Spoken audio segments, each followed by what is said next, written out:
Medical ഫീൽഡിൽ നടന്നിട്ടുള്ള അരാജകത്വം അത് മറച്ചു വെക്കാൻ മന്ത്രി ഇലക്ഷന് മത്സരിക്കുമെന്നാണ് ലേറ്റസ്റ്റ് ആയിട്ട് വന്നിട്ടുള്ള വിവരങ്ങൾ.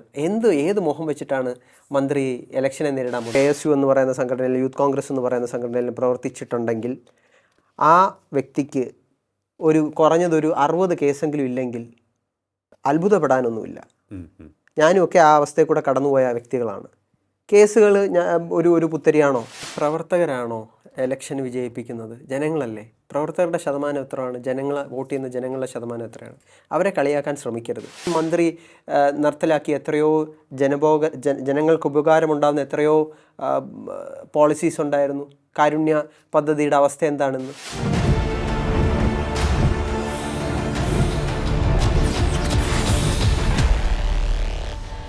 നമസ്കാരം. ടോക്കിംഗ് പോയിന്റിലേക്ക് സ്വാഗതം. ആരോഗ്യമന്ത്രി വീണ ജോർജിനെതിരായ പ്രതിഷേധവും അതിനെ തുടർന്ന് ഉന്തും തള്ളുമുണ്ടായെന്നും തനിക്ക് ഗുരുതരമായി പരിക്കേറ്റു എന്നുള്ള ആരോഗ്യമന്ത്രി വീണ ജോർജിൻ്റെ പരാതിയും ഇപ്പോൾ വലിയ വാർത്തയായിരിക്കുകയാണ്. മെഡിക്കൽ ബുള്ളറ്റിൻ പുറത്തു വന്നിരിക്കുകയാണ്. ആരോഗ്യമന്ത്രിക്ക് ഗുരുതരമായ പരിക്കാണുണ്ടായിരിക്കുന്നതെന്നാണ് അതിൽ പറയുന്നത്. എന്നാൽ ദൃശ്യങ്ങളിൽ അതിന് യാതൊരു തെളിവുമില്ല. KSU പ്രവർത്തകർ മന്ത്രിയുടെ അടുത്തേക്ക് വന്നതിൻ്റെ തെളിവുകളില്ല എന്ന് തന്നെയാണ് അവർ ആണയിട്ടും ആവർത്തിച്ച് പറയുന്നത്. അപ്പോൾ ജനങ്ങളെ വിഡ്ഢിയാക്കി നേട്ടം കൊയ്യുവാനാണോ മന്ത്രിയുടെ ശ്രമം എന്ന ചോദ്യമാണ് UDF നേതാക്കളുടെ ഭാഗത്തു നിന്ന് ഇപ്പോൾ ഉയർന്നുകൊണ്ടേയിരിക്കുന്നത്. പരിശോധിക്കാം ഇക്കാര്യത്തിൽ കോൺഗ്രസ്സിന് എന്താണ് പറയാനുള്ളത് എന്നൊരിക്കൽ കൂടി കേൾക്കാം. നമ്മോടൊപ്പം ചേരുകയാണ് അഡ്വക്കേറ്റ് എറിക് സ്റ്റീഫൻ. അദ്ദേഹം KPCC അംഗമാണ്. കഴിഞ്ഞ വർഷം വരെ KSUവിൻ്റെ ദേശീയ സെക്രട്ടറിയുമായിരുന്നു. നമസ്കാരം അഡ്വക്കേറ്റ് എറിക് സ്റ്റീഫൻ. ടോക്കിംഗ് പോയിന്റിലേക്ക് സ്വാഗതം. ആക്ച്വലി കഴിഞ്ഞ ദിവസമുണ്ടായ പ്രശ്നം മാധ്യമങ്ങളിലൂടെ ലോകമെല്ലാം കണ്ടു. ആദ്യം ആരോഗ്യമന്ത്രി കഴുത്തിൽ പിടിച്ചുകൊണ്ടിരിക്കുന്നു. അതിനുശേഷം കയ്യിലെ ഒരു മുറിവ് ചൂണ്ടിക്കാണിക്കുന്നുണ്ട്. അതിനുശേഷം ആശുപത്രിയിൽ ചികിത്സ തേടുന്നതിൻ്റെ ദൃശ്യങ്ങൾ വന്നു. ഇന്നാണ് മെഡിക്കൽ ബുള്ളറ്റിൻ വന്നത്. ഇന്നലെ ഗുരുതര പ്രശ്നങ്ങളൊന്നും ഇല്ല എന്ന് പറഞ്ഞുവെങ്കിലും ഇന്ന് മെഡിക്കൽ ബുള്ളറ്റിനിൽ പറഞ്ഞിരിക്കുന്നത് ഗുരുതരമായിട്ടുള്ള ആരോഗ്യ പ്രശ്നമുണ്ട് എന്നാണ് പറഞ്ഞിരിക്കുന്നത്. എന്തിനാണ് ഇങ്ങനെ ഒരു ആക്രമണം? ഒരു കരിങ്കൊടി വീശുന്നതൊക്കെ ആകാം, പക്ഷേ മന്ത്രിയെ കയ്യേറ്റം ചെയ്യുന്നത് മോശമല്ലേ എന്നുള്ള ചോദ്യമാണ് വരുന്നത്. ആദ്യമായി തന്നെ എനിക്ക് പറയാനുള്ളത്, നമ്മുടെ ബഹുമാനപ്പെട്ട മന്ത്രി ഒരു മാധ്യമപ്രവർത്തകയായിരുന്നു. നിരവധി സമരങ്ങൾ ക്യാമറ കണ്ണുകളിലൂടെ കണ്ടിട്ടുള്ളതും തത്സമയം റിപ്പോർട്ട് ചെയ്തിട്ടുണ്ടാകാൻ സാധ്യതയുള്ള ഒരു പ്രഗത്ഭയായ മാധ്യമപ്രവർത്തകയായിരുന്നു. അദ്ദേഹം അതിനുശേഷം ഒരു ലാറ്ററൽ എൻട്രി വഴിയാണ് പൊളിറ്റിക്സിലോട്ട് വരുന്നത്. ലാറ്ററൽ എൻട്രി വരുന്നത് തെറ്റല്ല, ഒരുപാട് നേതാക്കന്മാർ അങ്ങനെ വന്നിട്ടുണ്ട്. പക്ഷേ ഇവിടെയുള്ള ഒരു പ്രശ്നം എന്ന് പറയുന്നത്, ഒരു മുദ്രാവാക്യം വിളിക്കുമ്പോൾ പരിക്കേൽക്കുക എന്ന് പറയുന്നത് ആദ്യമായിട്ടാണ് കേരളം കാണുന്നത്. ഞാൻ നേരത്തെ പറയാൻ കാര്യം, വേറെ ഒരു സാഹചര്യത്തിൽ നിന്ന് രാഷ്ട്രീയത്തിലോട്ട് വന്ന വ്യക്തിയല്ല. നിരന്തരമായി കലുഷിതമായിട്ടുള്ള സമരഭൂമികൾ റിപ്പോർട്ട് ചെയ്തും അതുപോലെ തന്നെ ഒരു പ്രധാനപ്പെട്ട മാധ്യമത്തിൻ്റെ ഡെസ്കിലിരുന്ന് ആങ്കറിങ് ചെയ്തും ഒക്കെ വാർത്തകൾ വായിച്ചുമൊക്കെ ജനങ്ങൾക്ക് വളരെ സുപരിചിതയായ ഒരു വ്യക്തിയാണ് അദ്ദേഹം. അപ്പോൾ അവരിൽ നിന്ന് ഇത് കേരളം ഒരിക്കലും പ്രതീക്ഷിച്ചില്ല. കാരണം സമരങ്ങൾ അവർക്ക് പുത്തരിയല്ല, സമരങ്ങൾ കണ്ടിട്ടുണ്ട്. അപ്പോൾ മുദ്രാവാക്യം വിളിച്ചാൽ ആർക്കെങ്കിലും പരിക്കേൽക്കുമോ? എന്നെപ്പോലെ തന്നെ താങ്കളും ഈ ദൃശ്യങ്ങൾ കണ്ടതല്ലേ. സംഭവിക്കാൻ സാധ്യതയുള്ള ഒരേ ഒരു കാര്യം, പോലീസിൻ്റെ ഒരു അകമ്പടിയോടെ ഉണ്ടായിരുന്നു. മന്ത്രിക്ക് സമരം ചെയ്യുന്ന ആൾക്കാരുമായി നേരിട്ട് യുദ്ധം ചെയ്യാൻ ആഗ്രഹമുണ്ടായിരുന്നായിരിക്കാം. അപ്പോൾ ഈ യുദ്ധം ചെയ്യുന്ന ആരുമായിട്ടാണ്? ജനങ്ങളുമായിട്ടാണ്. ജനങ്ങളുടെ ശബ്ദമായിട്ടാണ് പ്രതിപക്ഷത്തിൻ്റെ ഓരോ സമരവും ഉയർന്നു വന്നിട്ടുള്ളത്. അപ്പോൾ ജനങ്ങൾ ഉയർത്തിപ്പിടിച്ച ഒരു മുദ്രാവാക്യത്തെ എന്ത് വിധേനയും നേരിടാൻ എന്ന് പറഞ്ഞ് മന്ത്രി മുമ്പോട്ട് പോവുകയാണ്. അപ്പോൾ അതിന് ഒരു കവചം തീർക്കുന്ന സാധാരണ ഒരു പോലീസ് കൂട്ടം പോലെ അല്ലായിരുന്നു. ഒരുപാട് പോലീസ് സേന തന്നെ അവിടെ ഉണ്ടായിരുന്നു. അപ്പോൾ അവരുടെയൊക്കെ മുമ്പിൽ വെച്ച് KSU പ്രവർത്തകർ അങ്ങനെ ചെയ്തു എന്ന് പറയുന്നത്, ഇന്നത്തെ ലോകത്ത് എല്ലാവരും റിപ്പോർട്ടർമാരാണ്, എല്ലാവരുടെ കയ്യിലും മൊബൈലുണ്ട്. അപ്പോൾ ഈ സാഹചര്യത്തിൽ എന്തിനാണ് ഇങ്ങനെ ഇരുട്ട് കൊണ്ട് ഓട്ടയടിക്കാൻ ശ്രമിക്കുന്നത്? അതുകൊണ്ടായിരിക്കണം ഇപ്പോൾ യൂത്ത് കോൺഗ്രസും KSUവും ഒക്കെ തന്നെ രംഗത്ത് വന്നിരിക്കുകയാണ്. നമ്മൾ നോക്കുകയാണെന്നുണ്ടെങ്കിൽ യൂത്ത് കോൺഗ്രസ് കണ്ണൂർ ജില്ലാ കമ്മിറ്റി 1 പവനാണ് വാഗ്ദാനം ചെയ്തിരിക്കുന്നത്. അതായത് മന്ത്രിക്ക് KSU പ്രവർത്തകരുടെ ആക്രമണത്തിൽ പരിക്കേൽക്കുന്നതിൻ്റെ, അല്ലെങ്കിൽ KSU പ്രവർത്തകർ മന്ത്രിയെ ആക്രമിക്കുന്നതിൻ്റെ, കയ്യേറ്റം ചെയ്യുന്നതിൻ്റെ ദൃശ്യങ്ങൾ പുറത്തുവിട്ടാൽ 1 പവൻ നൽകാം എന്നാണ് അവർ വാഗ്ദാനം ചെയ്തിരിക്കുന്നത്. അതുപോലെ അബിൻ വർക്കിയും 1,00,000 രൂപ വാഗ്ദാനം ചെയ്തിരിക്കുകയാണ്. അത്തരത്തിലൊരു വിഷ്വൽ ഉണ്ടെങ്കിൽ പുറത്തു വിടുക എന്ന്. കൂടാതെ തന്നെ ഈവൻ കുഴിമന്തി വരെ ഓഫർ വന്നിട്ടുണ്ട്. മട്ടന്നൂർ KSU ബ്ലോക്ക് കമ്മിറ്റിയുടെ വകയാണ് അത്തരത്തിൽ വന്നിരിക്കുന്നത്. അല്ല, ഇത്തരത്തിലൊക്കെയുള്ള പ്രതികരണം സ്വയമേ വിളിച്ചു വരുത്തിയതല്ലേ മന്ത്രി? ഇത്തരത്തിലൊക്കെയുള്ള ഒരു ഹീനമായിട്ടുള്ള ഒരു സ്ഥിതിവിശേഷം ഉണ്ടായത് കൊണ്ടല്ലേ ഉത്തരവാദിത്തപ്പെട്ട പ്രതിപക്ഷത്തിരിക്കുന്ന നേതാക്കന്മാർക്ക് ഇങ്ങനെ പറയേണ്ടി വന്നത്? അപ്പോൾ അവരുടെ കോൺഫിഡൻസ് അല്ലേ കാണിക്കുന്നത്? എന്ത് തരത്തിലുള്ള കയ്യേറ്റമാണ് മന്ത്രിക്കെതിരെ ഉണ്ടായിട്ടുള്ളത്? അതേസമയം മന്ത്രി നിർത്തലാക്കിയ എത്രയോ ജനങ്ങൾക്ക് ഉപകാരമുണ്ടാകുന്ന എത്രയോ പോളിസീസ് ഉണ്ടായിരുന്നു. കാരുണ്യ പദ്ധതിയുടെ അവസ്ഥ എന്താണെന്ന് അണ്ടർ റേറ്റഡ് അല്ലേ? നമ്മുടെ നമ്മളെല്ലാം തിരുവനന്തപുരം ജില്ലയിൽ ഇരുന്നുകൊണ്ട് സംസാരിക്കും. തിരുവനന്തപുരം ജില്ലയിലെ മെഡിക്കൽ കോളേജിൻ്റെ അവസ്ഥ എന്താണ്? ഇന്ന് വിശ്വാസത്തോടെ ഒരു സാധാരണക്കാരന് മെഡിക്കൽ കോളേജിൽ പോകാൻ പറ്റുമോ? അതുപോലെ തന്നെ ഇന്ന് പത്തനംതിട്ടയിൽ, മന്ത്രിയുടെ ജില്ലയാണ്, പത്തനംതിട്ടയിൽ ഒരാളുടെ തലയിൽ ചക്ക വീണപ്പോൾ എന്ത് സംഭവിച്ചു? അദ്ദേഹത്തെ ജനറൽ ഹോസ്പിറ്റലിൽ കൊണ്ടുപോയി സാധാരണ ചികിത്സ കൊടുക്കുന്നു. അതേസമയം കഴുത്തിന് നമ്മളൊക്കെ സാധാരണ ഉപയോഗിക്കുന്ന ഈ ഒരു സ്പ്രേ അടിച്ചാൽ ഈ വേദന മാറും. അങ്ങനെയുള്ള ഒരു അവസ്ഥയിൽ ഇൻറ്റൻസീവ് കെയർ യൂണിറ്റിലല്ലേ കൊടുക്കുന്നത്. മുഖ്യമന്ത്രി കാണാൻ വരുന്നു. ഇതൊക്കെ ജനങ്ങൾ കണ്ടുകൊണ്ടിരിക്കുകയല്ലേ, ആളുകൾ കണ്ടുകൊണ്ടിരിക്കുകയല്ലേ? അവർക്ക് കിട്ടുന്ന അവസ്ഥയും അതുപോലെ തന്നെ മന്ത്രിക്ക് കൊടുക്കുന്ന സേവനങ്ങളും കണ്ടുകൊണ്ടിരിക്കുകയല്ലേ? പറയാൻ തുടങ്ങിയാൽ ഒരുപാട് കാര്യങ്ങളുണ്ട്. കത്രിക മന്ത്രി എന്നല്ലേ ഇപ്പോൾ അറിയപ്പെടുന്നത്. ഇന്നും ഏഷ്യാനെറ്റിൽ ഒരു റിപ്പോർട്ട് കണ്ടു. ഒരു തൃശ്ശൂരിലുള്ള ഒരാൾ, അയാളുടെ വയറ്റിൻ്റെ അകത്തുനിന്നും ഇതുപോലെ കത്രിക, അയാൾ എത്രയോ നാളുകൾക്ക് ശേഷം നിയമ പോരാട്ടം, അദ്ദേഹം മരിച്ചു പോയതിന് ശേഷം ഇപ്പോൾ നോട്ടീസ് വന്നേക്കുക ഹാജരാകണമെന്ന് പറഞ്ഞു. അപ്പോൾ ഇത് എപ്പോഴെങ്കിലും നടന്നിട്ടുണ്ടോ? കഴിഞ്ഞ 10 വർഷമല്ലാതെ ഇതിനു മുമ്പും കേരളത്തിൻ്റെ ഒരു സ്ട്രക്ചർ എടുത്ത് നോക്കിക്കഴിഞ്ഞാൽ കേരളത്തിൻ്റെ ഹെൽത്ത് ഡിപ്പാർട്ട്മെൻറ്റ് വളരെയധികം നന്നായി പോയിക്കൊണ്ടിരുന്ന ഒരു ഡിപ്പാർട്ട്മെൻ്റ് ആയിരുന്നില്ലേ? അതിനെ ഇവർ PR ചെയ്തു, മാർക്കറ്റ് ചെയ്തു, എന്നിട്ട് അതിനെ നശിപ്പിച്ചതിന് ശേഷം ഒരു അന്വേഷണം വെക്കുക, ആൾക്കാരെ സസ്പെൻഡ് ചെയ്യുക. പക്ഷേ എന്ത് പ്രോഗ്രസ്സാണ് ഇതിൽ നിന്നുണ്ടായിട്ടുള്ളത്? അല്ല, ഇതിപ്പോൾ ഇത്തരത്തിലൊരു പ്രചാരണം എന്തുകൊണ്ടായിരിക്കാമെന്നാണ് കരുതുന്നത്? ഈ തെരഞ്ഞെടുപ്പ് അടുത്തത് കൊണ്ടാണോ, ജനങ്ങളുടെ കണ്ണിൽ പൊടിയിടാൻ വേണ്ടിയാണോ? പക്ഷേ നേരത്തെ പറഞ്ഞതുപോലെ ക്യാമറ കണ്ണുകൾ എല്ലാം തുറന്നു കാണിക്കുന്നുണ്ട്, അതിലൊന്നും ഒളിച്ചു വയ്ക്കാനും സാധിക്കില്ല. എന്നിട്ടും ഇവർ ഇത്തരത്തിലൊരു പ്രചരണവുമായി രംഗത്തിറങ്ങിയത് എന്തുകൊണ്ടായിരിക്കാം? വേറെ ഒന്നുമല്ല, കാരണം കഴിഞ്ഞ 10 വർഷം നടന്നിട്ടുള്ള അരാജകത്വം, മെഡിക്കൽ ഫീൽഡിൽ നടന്നിട്ടുള്ള അരാജകത്വം, അത് മറച്ചു വെക്കാൻ മന്ത്രി ഇലക്ഷന് മത്സരിക്കുമെന്നാണ് ലേറ്റസ്റ്റ് ആയിട്ട് വന്നിട്ടുള്ള വിവരങ്ങൾ. ഏത് മോഹം വെച്ചിട്ടാണ് മന്ത്രി ഇലക്ഷനെ നേരിടാൻ പോകുന്നത്? അപ്പോൾ ഇരവാദം ഉയർത്തുക. അല്ല, ഇതിപ്പോൾ തുടർച്ചയായിട്ട് ചികിത്സാ പിഴവിൻ്റെ വാർത്തകളാണ് പുറത്തു വന്നുകൊണ്ടിരിക്കുന്നത്. ഇത് മറയ്ക്കാൻ വേണ്ടിയായിരിക്കാം ഇത്തരത്തിലൊരു സംഭവം ഉണ്ടായത് എന്നാണ്. കാരണം ഈ പ്രതിഷേധം എല്ലായിടത്തും ഉണ്ടാകാറുണ്ട്. ഈ പ്രതിഷേധത്തിൻ്റെ പേരിൽ ഇത്തരത്തിലൊരു നടപടി, അതും KSU എനിക്ക് തോന്നുന്നു പ്രതീക്ഷിച്ചിട്ടുണ്ടാവില്ല. അവർ ആവേശത്തോടു കൂടി കരിങ്കൊടിയുമായി ചാടി വീഴുന്നു, പക്ഷേ മന്ത്രിക്ക് പരിക്കേൽക്കുന്നു എന്നുള്ള റിപ്പോർട്ടാണ് പിന്നീട് നമുക്ക് കേൾക്കാൻ സാധിക്കുന്നത്. KSUവിൻ്റെ സമരങ്ങൾക്ക് ഇപ്പോൾ കൂടുതൽ ഒരു ആക്രമണ സ്വഭാവം കൈവന്നിട്ടുണ്ടോ? KSUവിൻ്റെ സമരത്തിന് പോകുന്ന ഞങ്ങളുമൊക്കെ KSU സമരത്തിന് പോകുന്നത്. അപ്പോൾ ഞങ്ങൾ ആരും പേടിച്ചുകൊണ്ടല്ല സമരത്തിന് പോകുന്നത്. ഇതുപോലുള്ള മനോഭാവമുള്ള നേതാക്കന്മാർ ഞങ്ങളെ ഏത് തരത്തിലും ഉപദ്രവിക്കുമെന്ന് ഞങ്ങൾക്കറിയാം. ഞങ്ങളുടെ നേതാക്കന്മാരും ഇതുപോലുള്ള സമരങ്ങൾക്ക് ഇരയായപ്പെട്ടിട്ടുള്ളവരല്ലേ. ഉമ്മൻചാണ്ടിയുടെ അവസ്ഥ നമ്മൾ കണ്ടതല്ലേ 2013. അതിനു മുമ്പ് താങ്കൾ കുറച്ച് നേരത്തെ പറഞ്ഞ KV തോമസിൻ്റെ അവസ്ഥ കണ്ടു. അപ്പോൾ കരിയോയിലാണ് ഒഴിക്കുന്നത്. ഒന്ന് ആലോചിച്ച് നോക്കൂ, കരിയോയിൽ ഒഴിച്ചു. അതിനെയൊക്കെ കേരള ജനസമൂഹം കുറേ നാളുകളായി അതിനെയൊക്കെ സെറ്റ് അസൈഡ് ചെയ്തേക്കാണ്. അങ്ങനെ അത്തരത്തിലുള്ള ഇപ്പോൾ പ്രോത്സാഹിപ്പിക്കുന്നില്ല. KSU അതൊന്നും പ്രോത്സാഹിപ്പിക്കുന്നു. മുദ്രാവാക്യം വിളിച്ചാൽ പരിക്കേൽക്കുന്ന മന്ത്രി ഇന്ത്യയിൽ തന്നെ, ലോകത്ത് തന്നെ ഇങ്ങനൊരു വ്യക്തി ഉണ്ടോ എന്ന് നമുക്കറിയില്ല.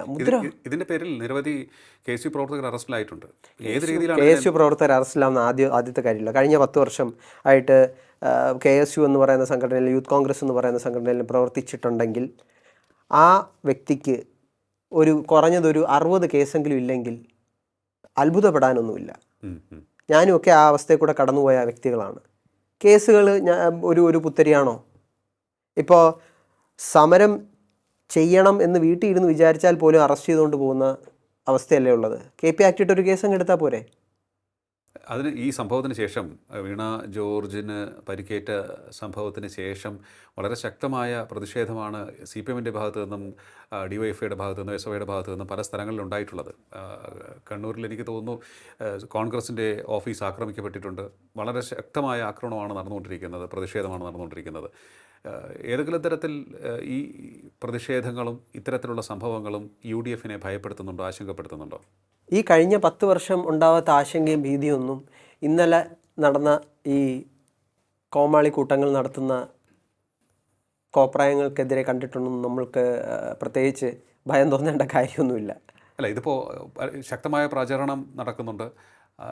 ഇപ്പോൾ നടന്ന അഭിപ്രായ സർവേകൾ, ജനങ്ങളുടെ അഭിപ്രായം, ഇതെല്ലാം തന്നെ UDF-ന് അനുകൂലമാണ്. ശക്തമായ ഭരണവിരുദ്ധ വികാരമുണ്ട് എന്ന് ചില സർവേകളൊക്കെ തന്നെ പറഞ്ഞിട്ടും ഉണ്ട്. അപ്പോൾ അത്തരത്തിലൊരു സാഹചര്യത്തിൽ ആ ഒരു ജനങ്ങളുടെ മനസ്സിലേക്ക് വീണ്ടും കയറിക്കൂടാനുള്ള ശ്രമമായിട്ടാണോ ഇത് കരുതുന്നത്? അങ്ങനെയാണെങ്കിൽ ഇത് UDF-ന് കുറച്ച് വെല്ലുവിളി സൃഷ്ടിക്കില്ലേ?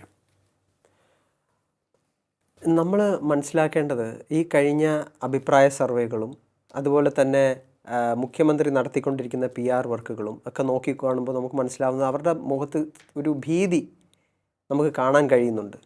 അപ്പോൾ UDF-ന് നൽകുന്ന ആത്മവിശ്വാസം എന്ന് പറയുന്നത് ഈ പറയുന്ന വീണ ജോർജിനെ പോലുള്ള വ്യക്തികൾ തെരുവിൽ ഇനിയും വരണം, അവർ ഇനിയും ഇതുപോലുള്ള നാടകങ്ങൾ കാണിക്കണം എന്നാൽ മാത്രമേ ജനങ്ങൾ കൂടുതൽ ശക്തിയായി ഇവർക്കെതിരെ പ്രതികരിക്കാൻ തയ്യാറാവുകയുള്ളൂ. അതവർക്ക് മനസ്സിലായത് കൊണ്ടാണ് ഞാൻ നേരത്തെ പറഞ്ഞതുപോലെ ഒരു വിക്ടിം കാർഡ് ഇറക്കുക, അല്ലെങ്കിൽ ഇരവാദം ഉയർത്തുക, ഞങ്ങളെ പീഡിപ്പിക്കുന്നു. ഇതൊക്കെ ഇന്നത്തെ കാലത്ത് ഞാൻ നേരത്തെ പറഞ്ഞല്ലോ, എല്ലാവരും റിപ്പോർട്ടർമാരാണ്, എല്ലാവരുടെ കയ്യിലും മൊബൈലുണ്ട്, എല്ലാവർക്കും അന്നുള്ള വാർത്ത ഒരു സെക്കൻഡ് ഇടവിടാതെ ഓൺലൈൻ ചാനലുകൾ വഴിയും എല്ലാ പ്രധാനപ്പെട്ട കൗമുദി ഉൾപ്പെടെയുള്ള പ്രധാനപ്പെട്ട ചാനലുകൾക്കെല്ലാം ഇപ്പോൾ ഓൺലൈൻ സംവിധാനങ്ങളുണ്ട്. ഇൻസ്റ്റാഗ്രാമിൽ നിങ്ങളുടെ ഹാൻഡിലുണ്ട്, അതിലെല്ലാം വരികയല്ലേ. ഇപ്പോൾ പിന്നെ അവർ ആരെയാണ് കബളിപ്പിക്കാൻ ശ്രമിക്കുന്നത്? അല്ല, ഇതിപ്പോൾ ഒരു ക്യാമ്പയിനായി അവർ മുന്നോട്ട് കൊണ്ടുപോകുന്നുണ്ട്. ഇപ്പോൾ തിരഞ്ഞെടുപ്പുമായി ബന്ധപ്പെട്ടുള്ള കാര്യങ്ങളൊക്കെ നോക്കുകയാണെന്നുണ്ടെങ്കിൽ അവർക്ക് ശക്തമായ ഒരു ശൃംഖല തന്നെയുണ്ട്. പ്രവർത്തകരുടെ അടിത്തട്ടിൽ വരെ പ്രവർത്തിക്കാനായി, സമരത്തിനാണെങ്കിൽ അങ്ങനെ, പ്രവർത്തിക്കാനാണെങ്കിൽ അങ്ങനെ, പ്രതിഷേധിക്കാനാണെങ്കിൽ അങ്ങനെ. അപ്പോൾ വലിയൊരു ശൃംഖലയുണ്ട്, അവരുടെ ഒരു കേഡർ സംവിധാനം അവർക്ക് അനുകൂലമായി പ്രവർത്തിച്ച് കാര്യങ്ങൾ മുന്നോട്ട് കൊണ്ടുപോകും. പ്രത്യേകിച്ച് ഈ തിരഞ്ഞെടുപ്പ് അടുത്ത വേളയിൽ കരുതിക്കൂട്ടി തന്നെ, അല്ലെങ്കിൽ വളരെ കരുതലോടുകൂടി തന്നെ പോകേണ്ടിയിരിക്കുന്നു UDF. ഏത് തരത്തിലായിരിക്കും? കാരണം ഇനിയും ഇപ്പോൾ ഇങ്ങനെ ഉണ്ടായി എങ്കിൽ ഇനിയും ഇത്തരത്തിലുള്ള രീതികൾ UDF-നെതിരെ പ്രയോഗിക്കപ്പെടും. അതിനെയൊക്കെ നേരിടാൻ UDF സംവിധാനം സജ്ജമാണോ? ഈ പ്രവർത്തകരാണോ എലക്ഷൻ വിജയിപ്പിക്കുന്നത്? ജനങ്ങളല്ലേ. പ്രവർത്തകരുടെ ശതമാനം എത്രയാണ്? വോട്ട് ചെയ്യുന്ന ജനങ്ങളുടെ ശതമാനം എത്രയാണ്? അവരെ കളിയാക്കാൻ ശ്രമിക്കരുത്. ദയവ് ചെയ്ത് ഈ ഭരണ സംവിധാനം മനസ്സിലാക്കേണ്ടത്, എന്തൊക്കെ PR ചെയ്താലും ഏതൊക്കെ പ്രവർത്തകർ ഇറങ്ങി പ്രവർത്തിച്ചാലും ജനങ്ങളാണ് ആത്യന്തികമായി വിധി എഴുതുന്നത്. അവരെ ഒന്നും എത്ര നാൾ കബളിപ്പിക്കാൻ പറ്റും? അപ്പോൾ അതാണ് ഞങ്ങളുടെ കോൺഫിഡൻസ്, ജനങ്ങൾ നൽകുന്ന കോൺഫിഡൻസാണ്. അത് ഉൾക്കൊണ്ടുകൊണ്ടാണ് UDF-ൻ്റെ ഓരോ പ്രവർത്തകരും നേതാക്കന്മാരും മുമ്പോട്ട് പോകുന്നത്. അപ്പോൾ അങ്ങനെയായിരുന്നെങ്കിൽ കഴിഞ്ഞ ചരിത്രത്തിൽ ഒരിക്കലും നടക്കാത്ത ഒരു വിധിയെഴുത്തല്ലേ ത്രിതല പഞ്ചായത്ത് തിരഞ്ഞെടുപ്പിൽ നടന്നത്. അപ്പോൾ അതിനെ എങ്ങനെ നോക്കിക്കാണുന്നു? അതൊക്കെ കണ്ടതിന് ശേഷമാണ് വീണ ജോർജിനെ പോലുള്ള ഈ ചീപ്പ് ട്രിക്സുമായിട്ട് ഇവരിറങ്ങിയേക്കുന്നത്. അപ്പോൾ അതൊക്കെ ഞങ്ങൾക്ക് കൂടുതൽ കോൺഫിഡൻസ് ആണ് തരുന്നത്. വേറൊരു കാര്യം, കോൺഗ്രസും UDF-ഉം ഒക്കെ ശ്രദ്ധിച്ചിരിക്കേണ്ട ഒന്ന്, എല്ലാ ജയിച്ച ജനപ്രതിനിധികളും വീണ്ടും മത്സരത്തിനിറങ്ങാൻ ആവശ്യപ്പെട്ടിരിക്കുകയാണ്. വേറൊരു കാര്യം അവർ പറയുന്നത്, അല്ലെങ്കിൽ നിരീക്ഷകർ ചിലരെങ്കിലുമൊക്കെ ചൂണ്ടിക്കാണിക്കുന്നത്, ഭരണവിരുദ്ധ വികാരമുണ്ട്, പക്ഷേ CPM-ൻ്റെ MLA-മാർക്ക് എതിരായ വികാരം ആ സ്ഥലങ്ങളിൽ കാണുന്നില്ല എന്നൊരു കാര്യവും പറയുന്നുണ്ട്. അത് തിരഞ്ഞെടുപ്പ് വരുമ്പോൾ LDF-ന് അനുകൂലമായി വരുമോ ഏതെങ്കിലും തരത്തിൽ ആ കാര്യങ്ങളൊക്കെ? അല്ല, ഞാൻ ചോദിക്കട്ടെ, അപ്പോൾ ഈ പറയുന്ന ത്രിതല പഞ്ചായത്ത് തിരഞ്ഞെടുപ്പിൽ മത്സരിച്ച ഓരോ LDF-ൻ്റെ നേതാക്കന്മാർ, അവരൊക്കെ നേതാക്കന്മാരല്ലേ? അവർ കൗൺസിലർമാരായിട്ടുണ്ടായിരുന്നു. തിരുവനന്തപുരം കോർപ്പറേഷൻ്റെ അവസ്ഥ കണ്ടില്ലേ? CPM അത് BJP-യുടെ കയ്യിൽ കൊണ്ടു കൊടുത്തു. അപ്പോൾ ഈ ഓരോ പ്രവർത്തകരെയും, ഓരോ നാട്ടിലെ പഞ്ചായത്ത് മെമ്പർ മുതൽ ബ്ലോക്ക് പഞ്ചായത്ത്, ജില്ലാ പഞ്ചായത്ത് നേതാക്കന്മാരെ കളിയാക്കുന്ന പോലെയല്ലേ? അപ്പോൾ അവരൊന്നും മോശക്കാരായിരുന്നോ? അവർ കുറേ നാളുകളെ അവരും ജയിച്ചുകൊണ്ടിരുന്നവരല്ലേ? അവർ തോറ്റില്ലേ? അതിൻ്റെ അപ്പുറമൊന്നും അല്ലല്ലോ. CPM-ൻ്റെ ഈ ത്രിതല പഞ്ചായത്തിലെ പെർഫോമൻസ് ഒന്ന് ആലോചിച്ച് നോക്കുക. അതിനു മുമ്പ് നടന്ന പാർലമെൻറ്റ് ഇലക്ഷനിലെ പെർഫോമൻസ് ആലോചിച്ച് നോക്കുക. ശരിയാണ്, ഓരോ പാറ്റേൺ വ്യത്യാസമുണ്ട്. പക്ഷേ എന്നാലും ഊന്നി പറയാൻ പറ്റുന്നത്, ത്രിതല പഞ്ചായത്തിൽ നടന്ന ഇലക്ഷൻ അത് കലാകാലങ്ങളായ പ്രവർത്തകരുടെ തിരഞ്ഞെടുപ്പല്ലേ. ഈ പറയുന്ന CPM-ൻ്റെ എല്ലാ സന്നാഹങ്ങളും ഉപയോഗിച്ചുകൊണ്ട് നടത്തുന്ന ഇലക്ഷനല്ലേ. എപ്പോഴും CPM വിജയിക്കുന്ന ഇലക്ഷനല്ലേ. അതിലെന്ത് പറ്റി? അതിൽ കിട്ടിയ മുന്നറിയിപ്പിൻ്റെ അടിസ്ഥാനത്തിൽ അവർ കൂടുതൽ കരുതലോടെ തിരഞ്ഞെടുപ്പിനെ നേരിടാൻ കൂടുതൽ കരുതലോടെ ഇറങ്ങണം. കാരണം ഇപ്പോൾ ഒരു ജാഥ നടക്കുന്നുണ്ടല്ലോ. ഇപ്പോൾ തിരുവനന്തപുരത്തൊക്കെ എനിക്ക് തോന്നുന്നു ശിവൻകുട്ടി സഖാവായിരിക്കണം അതിനൊക്കെ നേതൃത്വം നൽകുന്നത്. ശിവൻകുട്ടി സഖാവ് ഇതിനു മുമ്പ് നടത്തിയിട്ടുള്ള പ്രവർത്തനങ്ങളും ഒക്കെ ചർച്ച ചെയ്യപ്പെടണം. അദ്ദേഹം സെക്രട്ടേറിയറ്റിൻ്റെ അകത്ത് കാണിച്ചിട്ടുള്ള കാര്യങ്ങൾ എന്താണ്. എന്നിട്ടിപ്പോൾ പ്രതിഷേധിക്കുന്നവരെയൊക്കെ വളരെ രൂക്ഷമായി ഇന്നും കണ്ടു. വീണ ജോർജിനെതിരെ പ്രതിഷേധിച്ച പ്രവർത്തകരെ നടപടിയെടുക്കണമെന്ന് പറയുന്നു. അപ്പോൾ അദ്ദേഹത്തിന് അത് പറയാനുള്ള യോഗ്യതയുണ്ടോ? അദ്ദേഹം എന്തൊക്കെയാണ് കാണിച്ചിട്ടുള്ളത് നിയമസഭയ്ക്കുള്ളിൽ? അപ്പോൾ ജനങ്ങൾ ഇതൊക്കെയാണ് ചിന്തിക്കുന്നത്. ആര് എന്ത് എങ്ങനെ പറയുന്നു, ഇവർക്കിത് പറയാനുള്ള യോഗ്യതയുണ്ടോ? അല്ല, ഭരണം അവരുടെ കയ്യിലാണ്. അപ്പോൾ ആ സംവിധാനങ്ങൾ ശക്തമായി പ്രയോഗിക്കാനുള്ള സാധ്യതയുമുണ്ട്. മറ്റൊരു കാര്യം നോക്കുകയാണെന്നുണ്ടെങ്കിൽ UDF-ൻ്റെ താഴെത്തട്ടിലുള്ള പ്രവർത്തകരുടെ എണ്ണം തീരെ കുറവാണ്. അത്രയൊന്നും തന്നെ സ്ട്രോങ് അല്ല. അതായത് LDF-നോളം കരുത്ത് അടിത്തട്ടിലില്ല എന്നുള്ളൊരു കാര്യം കൂടി പറയുന്നുണ്ട്. അതൊക്കെ വെറും തെറ്റിദ്ധാരണ മാത്രമാണ്. അങ്ങനെ പ്രവർത്തകരില്ലാത്തൊരു പ്രസ്ഥാനത്തിന് എങ്ങനെയാണ്? ഞാൻ വീണ്ടും ത്രിതല പഞ്ചായത്തിലെ എക്സാമ്പിളാണ് ഞാൻ ചൂണ്ടിക്കാണിക്കുന്നത്. അപ്പോൾ അതിൽ എന്തുകൊണ്ടാണ് നമുക്ക് ജയിക്കാൻ കഴിഞ്ഞത്? ഒരു അനുഭാവികളുടെ എണ്ണം വളരെ കൂടുതലുള്ള പാർട്ടിയാണ് കോൺഗ്രസ്. KSU ക്യാമ്പസിൽ പോയി നോക്കിയാലും അനുഭാവികളുടെ എണ്ണം വളരെ കൂടുതലാണ് കോൺഗ്രസ്സിന്. സെക്യുലർ മനോഭാവമുള്ള ഇന്ത്യ എന്ന ആശയം ഉയർത്തിപ്പിടിക്കുന്ന ഒരു വലിയ ജനസമൂഹം എന്നും കോൺഗ്രസ്സിനോടൊപ്പമുണ്ട്. അല്ല, ഇപ്പോഴും ഈ തെരഞ്ഞെടുപ്പിലേക്ക് അടുക്കുമ്പോഴും ആ ഒരു കോൺഫിഡൻസ് ഉണ്ട് 100%. അതാണല്ലോ പ്രതിപക്ഷ നേതാവ് നടത്തുന്ന പുതുയുഗ യാത്രയിലും നമ്മൾ കണ്ടുകൊണ്ടിരിക്കുന്നത്. ഓരോ ദിവസവും ജനങ്ങൾ നൽകുന്ന സ്വീകാര്യത, ജനങ്ങളുടെ ആ ഒരു പങ്കാളിത്തം, ഇതൊക്കെയല്ലേ നമ്മൾ നോക്കിക്കാണുന്നത്. ഇപ്പോൾ ഈ പറഞ്ഞ പ്രതിപക്ഷ നേതാവിൻ്റെ യാത്രയെ ഏതെങ്കിലും തരത്തിൽ ഇകഴ്ത്തി കാണിക്കാൻ വേണ്ടി ആയിരിക്കുമോ ഈ തരത്തിലുള്ള പ്രചാരണങ്ങളുമായി LDF വരുന്നത്? കുറേ നാളുകളായി LDF-ൻ്റെ ഒരു നെഗറ്റീവ് ക്യാമ്പയിൻ ആണല്ലോ. അവരത് ചെയ്തുകൊണ്ടേ ഇരിക്കട്ടെ. ഇപ്പം നേരത്തെ പറഞ്ഞല്ലോ പ്രവർത്തകർ ഒരുപാടുള്ള പാർട്ടിയാണെന്ന്. ഒരു കാര്യം കൂടെ കൂട്ടിച്ചേർക്കുകയാണ്. സഖാവ് വിഷ്ണു അറിയായിരിക്കുമല്ലോ അല്ലേ, നമ്മുടെ വഞ്ചിയൂരുണ്ടായിരുന്ന അദ്ദേഹത്തിൻ്റെ 2 ചേട്ടന്മാരും ഇന്ന് കോൺഗ്രസ്സിൽ ചേർന്ന് കഴിഞ്ഞു. അതുപോലുള്ള എത്രയോ പ്രവർത്തകർ മാറ്റി വോട്ട് ചെയ്തുകൊണ്ടല്ലേ ഈ പഞ്ചായത്ത് തെരഞ്ഞെടുപ്പിലൊക്കെ നമ്മൾ ജയിക്കുന്നത്. എത്ര നേതാക്കന്മാരാണ് പോളിംഗ് മെഷീൻ കാണുമ്പോൾ CPM-നെതിരെ വോട്ട് ചെയ്യുന്ന എത്രയോ നേതാക്കന്മാരുണ്ട്. അത് അവർക്ക് മനസ്സിലായിട്ടുണ്ടല്ലോ. അപ്പോൾ അതാണ് ഞങ്ങളുടെ കൂടുതൽ ആത്മവിശ്വാസത്തിന് കൂടുതൽ മധുരം നൽകുന്നത്. പക്ഷേ വേറൊരു കാര്യം കൂടി UDF-ഉം കോൺഗ്രസും മനസ്സിലാക്കിയിരിക്കേണ്ടത് നന്നായിരിക്കും. കാരണം വളരെ വിദഗ്ധമായി ക്യാമ്പയിനുകൾ ജനങ്ങളുടെ മനസ്സിലേക്ക് എത്തിക്കുവാൻ കഴിവുള്ള ഒരു ടീം അവർക്ക് സൈബർ ഇടത്തിലുണ്ട്. അതുപോലെ തന്നെ പ്രവർത്തകരായി ഉണ്ട്. അപ്പോൾ അവർക്ക് ഏതെങ്കിലും തരത്തിലുള്ള നെറേറ്റീവുകൾ സൃഷ്ടിക്കാൻ സാധിക്കും. ഉദാഹരണത്തിന് ഏറ്റവും ഒടുവിൽ UDF അധികാരത്തിൽ വരികയാണെങ്കിൽ ലീഗായിരിക്കും കാര്യങ്ങൾ നിയന്ത്രിക്കുക. കാരണം വേറൊരു കാര്യം കൂടിയുണ്ട്. വിന്നിങ് ശതമാനം അല്ലെങ്കിൽ സ്ട്രൈക്ക് റേറ്റിൻ്റെ കാര്യം നോക്കുകയാണെന്നുണ്ടെങ്കിൽ ലീഗ് വളരെ മുന്നിൽ തന്നെ ആയിരിക്കും. അവർ മത്സരിക്കുന്ന 25-27 സീറ്റുകളിൽ ഒരു 90% അവർക്ക് ജയിക്കാനുള്ള കെൽപ്പ് അവിടെയുണ്ട്. അതാണ് അവിടുത്തെ ഒരു ഭൂമിശാസ്ത്ര ജനങ്ങളുടെ ഒരു രീതി വെച്ച് നോക്കുകയാണെന്നുണ്ടെങ്കിൽ, പോപ്പുലേഷൻ്റെ കാര്യം വെച്ച് നോക്കുകയാണെന്നുണ്ടെങ്കിൽ അങ്ങനെ ഒരു കരുത്ത് അവർക്കുണ്ട്. പക്ഷേ ആ ഒരു കരുത്തിനൊപ്പം പിടിച്ചു നിൽക്കുവാൻ കോൺഗ്രസ് എന്ന പാർട്ടിക്ക് എത്രത്തോളം സാധിക്കുമെന്നുള്ള ചോദ്യവും ഉയരുന്നുണ്ട്. ഇപ്പോൾ ഇങ്ങ് തെക്കേ കേരളത്തിൽ തൊട്ട് മുകളിലേക്ക് നോക്കുകയാണ് എന്നുണ്ടെങ്കിൽ മധ്യ കേരളത്തിലും തെക്കൻ കേരളത്തിലും ഒക്കെ തന്നെ എത്രത്തോളം കരുത്ത് കോൺഗ്രസിനുണ്ട് എന്നുള്ള ചോദ്യവും വരുന്നുണ്ട്. കോൺഗ്രസ് ഒറ്റയ്ക്ക് ഒരു 60 സീറ്റെങ്കിലും പിടിച്ചെങ്കിൽ മാത്രമല്ലേ തലയെടുപ്പോടുകൂടി മുന്നിൽ നിന്ന് നയിക്കാൻ സാധിക്കുകയുള്ളൂ എന്നുള്ള ചോദ്യവും വരുന്നുണ്ട്. ഒരു 6 മാസം മുമ്പ് വരെ ലീഗിനെ എങ്ങനെ LDF കൊണ്ടുവന്ന് നോക്കിയ ആളുകളല്ലേ ഈ ചോദ്യം ഇപ്പോൾ ചോദിക്കുന്നത്, ഈ നറേറ്റീവ് ഉണ്ടാക്കാൻ ശ്രമിക്കുന്നത്. അവരതിന് കൂട്ടാക്കാൻ കിട്ടുന്നില്ല. ഞങ്ങളോടൊപ്പം വന്നില്ലെങ്കിൽ പിന്നെ ചവിട്ടുകൂട്ടേ കിടക്കട്ടെ, അല്ലെങ്കിൽ ഞങ്ങൾ അവരെയും കരിവാരി തേക്കും. ഈ നയമല്ലേ CPM എടുത്തേക്കുന്നത്. നമ്മളും ഈ പത്രം വായിക്കുകയും താങ്കൾ പോലുള്ള മാധ്യമപ്രവർത്തകർ റിപ്പോർട്ട് ചെയ്യുന്ന വാർത്തകളും ഒക്കെ കണ്ടല്ലേ വളരുന്നത്. ലീഗിന് ഈ പ്രശ്നങ്ങൾ പറയുന്ന ലീഗ് അവരുന്നയിക്കുന്ന ഈ പ്രശ്നങ്ങൾ ഉണ്ട് എന്ന് താൽക്കാലികമായി തന്നെ നമുക്ക് വിശ്വസിച്ചോട്ടെ. അങ്ങനെയാണെങ്കിൽ പിന്നെ എന്തിനാണ് ഇവർ ലീഗിൻ്റെ പിറകെ പോയത്?